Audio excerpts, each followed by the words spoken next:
So coming to the shaft of the rib. The shaft is starting from the tubercle up to the sternal end. The shaft is from the tubercle up to the sternal end. It is thin and flat and it's having the upper border and the lower border and anterior surface and the posterior surface. The shaft first move backwards and laterally. Now here it is bending. This bend is called posterior angle of the shaft. Posterior angle or just the angle of the rib, where it is both curving as well as it is twisting. It gets twisted in front. So curving and twisting takes place at the posterior angle or the angle of the rib. This curving helps the person to lie down on the back.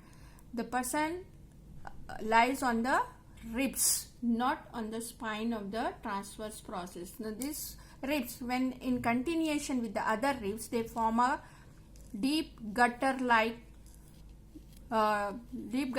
portion for the placement of the lung. So this forms a gutter. So it is called paravertebral gutter, in which the lungs are present.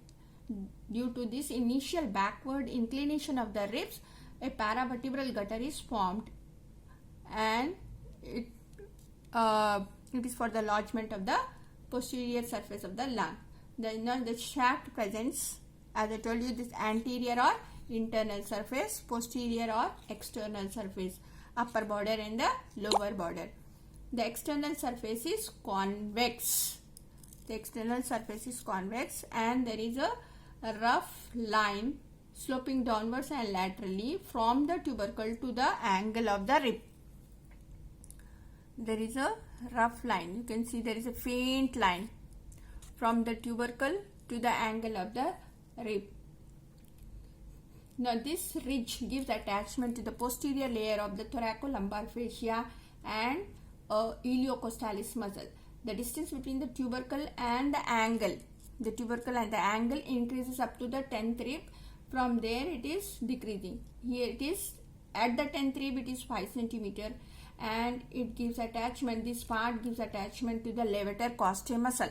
The ridge is giving attachment to the thoracolumbar fascia and iliocostalis, and below this line we have attachment of levator costae. It will elevate the ribs. The internal surface. Now one more angle